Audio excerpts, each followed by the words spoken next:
Hello बच्चों, नमस्ते। इस वीडियो में हम लोग डेसिमल नंबर या डेसिमल के बारे में जानेंगे। डेसिमल नंबर को हिंदी में दशमलव संख्या कहते हैं या नॉर्मली डेसिमल भी बोल सकते हैं, यानी दशमलव। ठीक है, तो इसी के बारे में हम लोग जानेंगे, डेसिमल या डेसिमल नंबर के बारे में। ठीक है, देखते हैं इंग्लिश में इसके बारे में। The number which is incomplete, which is incomplete जो कंप्लीट नहीं हो, and written in partially form, partially form मतलब जो आधी अधूरी लिखी गई हो, इज़ कॉल्ड डेसिमल।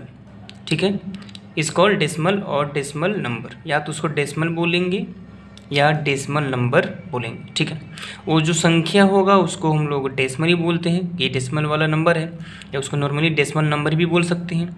और उस संख्या को जब पढ़ने की बारी आती है तो हम बोल के पढ़ते हैं। ठीक है, तो उसको हम लोग डेसिमल भी बोल सकते हैं या डेसिमल नंबर भी बोल सकते हैं। उसका कन्फ्यूजन हम दूर कर देते थोड़ी देर में। The number which is incomplete जो कंप्लीट नहीं हो, and written in partially form, partially form मतलब आधी अधूरी लिखी जाए, इज़ कॉल्ड डेसिमल और डेसिमल नंबर। एग्जाम्पल 0.6, 0.6 है वह 0 से ज़्यादा है और 1 से क्या है वो छोटी है। इन्हें ऐसे देखते हैं, यहाँ ले लेते हैं 0 और यहाँ ले लेते हैं 1। तो 0 और 1 दोनों क्या है, अपने आप में होल नंबर है। तो इनके बीच में यानी 0 से ज़्यादा कौन होगा, 0.6 होगा। ठीक है, और इससे बड़ा कौन होगा, 1 होगा।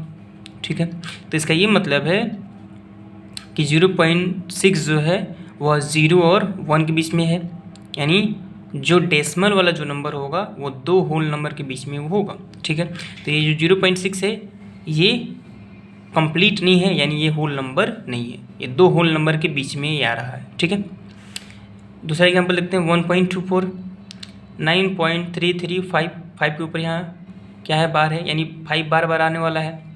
47.589, ठीक है, 867.5643 ETC। इस तरह से बहुत सारे नंबर्स हो सकते हैं जिनमें पॉइंट का यूज किया गया हो, यानी डेसिमल का यूज किया गया हो। ठीक है, हिंदी में देखते हैं, जो संख्या अपूर्ण हो, अपूर्ण मतलब पूर्ण नहीं हो, यानी आधी अधूरी हो। ठीक है, और आंशिक रूप में लिखी जाए, आंशिक रूप मतलब हिस्से में लिखा जाए उसको आंशिक रूप में, यानी आधी अधूरी लिखी जाए, उसे दशमलव या दशमलव संख्या कहते हैं। ठीक है, आंशिक रूप मतलब यानी हिस्से वाले रूप में लिखा जाए उसे दशमलव या दशमलव संख्या कहते हैं। जैसे 0.20। ठीक है, अच्छा एक चीज़ और कि दशमलव के बाद अंकों के एक साथ नहीं पढ़ते हैं। जैसे इसको 0.20 कभी नहीं पढ़ सकते हैं, जब भी पढ़ेंगे तो दशमलव के बाद अंकों को अलग अलग करके पढ़ेंगे। जैसे 0.20, यहाँ 9.01, 8.5 रेकड़ी यानी 5 बार बार आने वाला है, 9.234 यानी 234 बार बार रिपीट करने वाला है। ठीक है, 72.328, एक और एक पर क्या है हमारा, रेकड़ी है, यानी एक बार बार क्या करने वाला है, रिपीट करने वाला है, इत्यादि। इस तरह से बहुत सारे एग्जाम्पल्स हो सकते हैं। ठीक है, दशमलव के बाद अंकों को अलग अलग करके पढ़ा जाता है। ठीक है, इसको हम लोग 0.20 पढ़ेंगे, 0.20 पढ़ना क्या है हमारा, गलत है। वैसे हम लोग नहीं पढ़ सकते हैं क्योंकि दशमलव के बाद जो होता है वह अपूर्ण होता है, यानी कंप्लीट नहीं होता है। जब कंप्लीट नहीं होता है तो उनको हम लोग एक साथ पढ़ नहीं सकते हैं, इसीलिए उनको हम लोग क्या पढ़ते हैं, अलग अलग पढ़ते हैं। ठीक है, नोट में देखते हैं, the point which separates the whole part. अब ये होल पार्ट क्या होता है, and fractional part of the number. Whole part और फ्रैक्शनल पार्ट, उसके बारे में हम यहाँ एग्जांपल में समझा देते हैं। Whole part and fractional part of the number is called decimal और डेसिमल पॉइंट। ठीक है, तो जो पॉइंट क्या करें, यहाँ पे हिंदी में समझा देते हैं, जो पॉइंट यानी जो बिंदु की संख्या के पूर्ण भाग, अब यह पूर्ण भाग क्या होता है यहाँ पे हम बताते हैं, पूर्ण भाग और भिन्नात्मक भाग को अलग करें। किसको अलग करें, होल पार्ट यानी पूर्ण संख्या वाला जो भाग होगा वो होगा पूर्ण भाग होगा वो, और फ्रैक्शनल पार्ट जो होगा यानी डेसिमल के बाद वाला जो होगा वो होगा हमारा क्या, भिन्नात्मक भाग होगा। उन दोनों को जो अलग कर उसको क्या बोलेंगे हम लोग, दशमलव या दशमलव बिंदु। ठीक है, यहाँ पे दशमलव का मतलब ये है कि जब हम बोलेंगे दशमलव तो या तो वो कोई संख्या होगी, जैसे बोलेंगे 0.6, ये दशमलव वाली संख्या है, और जब पढ़ने की जब बारी आएगी तो क्या बोलेंगे, 0.6। तो यहाँ पे दशमलव का दो मतलब हो जा रहा है, एक तो उस नंबर को पढ़ने में और एक ऐसे ही उस नंबर को डिफाइन करने में, ठीक है। तो जो बिंदु यहाँ पे एक पर्सनली पॉइंट का बात आ रहा है, तो उस पॉइंट को हम लोग क्या बोलेंगे, या तो दशमलव बोलेंगे यानी डेसिमल बोलेंगे, या डेसिमल पॉइंट बोलेंगे। एग्जाम्पल में देख लेते हैं, जैसे एक नंबर लेते हैं हम 968.235, ठीक है, 968.235। डेसिमल के बाद अंकों को यानी डिजिट्स को अलग अलग करके पढ़ते हैं, एक साथ नहीं पढ़ सकते हैं। 968.235 नहीं पढ़ सकते हैं। तो जब भी पढ़ना होगा तो इसको हम लोग क्या पढ़ेंगे, इसको इतना तो पढ़ने आता है 968, ठीक है, इतना तो समझ में आता है, 968 लिखा हुआ है। अब इसको हटा दें तो क्या हो गया ये 968.235, क्योंकि डेसिमल के लेफ्ट साइड यहाँ क्या लिखा हुआ है, डेसिमल के लेफ्ट साइड में कौन होता है हमारा, होल पार्ट होता है। कौन होता है हमारा, होल पार्ट, ठीक है। लेफ्ट में कौन होता है हमारा, होल पार्ट, यहाँ लिख देते हैं होल पार्ट यानी पूर्ण भाग, ठीक है। डेसिमल के लेफ्ट साइड में तो हमारे सबसे लेफ्ट साइड डिसाइड होगा, यानी हमारा जिधर लेफ्ट साइड होगा उधर कौन सा पार्ट होगा, होल पार्ट होगा, यानी पूर्ण भाग होगा जो पूरी तरह कंप्लीट होगा। और डेसिमल के राइट साइड में तो हमारे हिसाब से राइट साइड डिसाइड होगा, तो हमारे राइट साइड में यानी डेसिमल के राइट साइड में जो होगा यानी दायां वाले भाग में कौन होगा, वो हमारा भिन्नात्मक मान होगा। कौन होगा, फ्रैक्शनल पार्ट, फ्रैक्शनल पार्ट यानी उसको हिंदी में क्या बोलेंगे, भिन्नात्मक भाग बोलेंगे, भिन्नात्मक भाग, ठीक है। तो डेसिमल के लेफ्ट वाले को क्या बोलते हैं, होल पार्ट बोलते हैं, और डेसिमल के राइट साइड वाले को क्या बोलते हैं, फ्रैक्शनल पार्ट, ठीक है। इसके बारे में डेसिमल को कैसे पढ़ते हैं, कौन कौन डिजिट किस प्लेस पे होता है, सबका प्लेस वैल्यू क्या होता है, उसके बारे में एक स्पेशल वीडियो हम बना के बाद में अपलोड कर देंगे। फिलहाल जितना ज़रूरी है अभी उतना ही देखते हैं। और जो ये पॉइंट होता है उसी को हम लोग क्या बोलते हैं, दशमलव बोलते हैं। क्या बोलते हैं, उसी को हम लोग डेसिमल बोलते हैं, या उसको हम लोग डेसिमल पॉइंट भी बोल सकते हैं।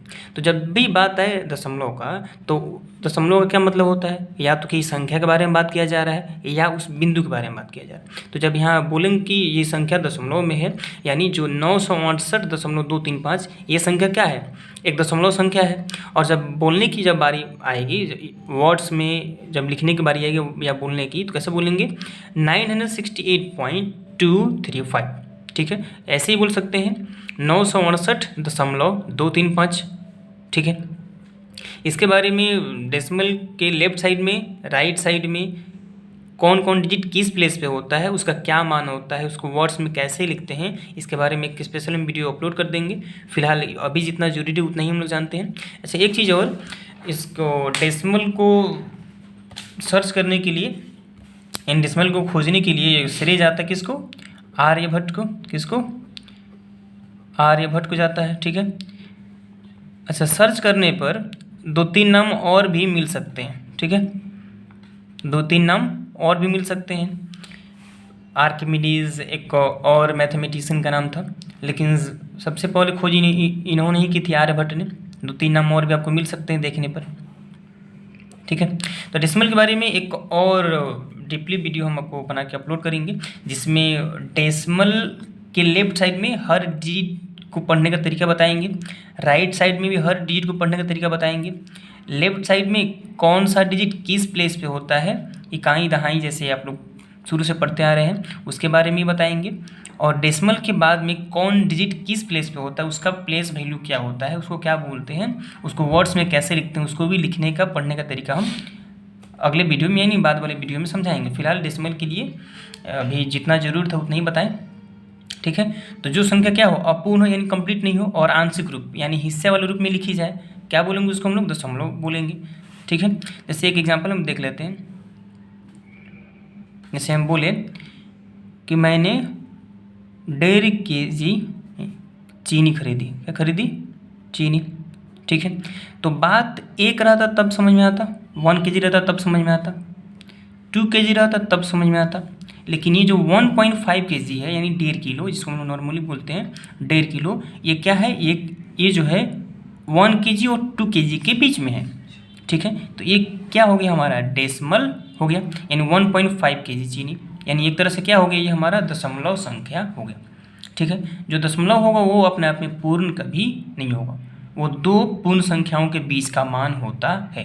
ठीक है, अब लोग स्क्रीनशॉट ले सकते हैं। डेसिमल के बारे में एक और अच्छे से वीडियो बना के हम डालेंगे, डेसिमल के अंदर काफ़ी गहराई को समझने के लिए। फ़िलहाल जितना जरूरी था उसको समझा दिया गया है। ठीक है,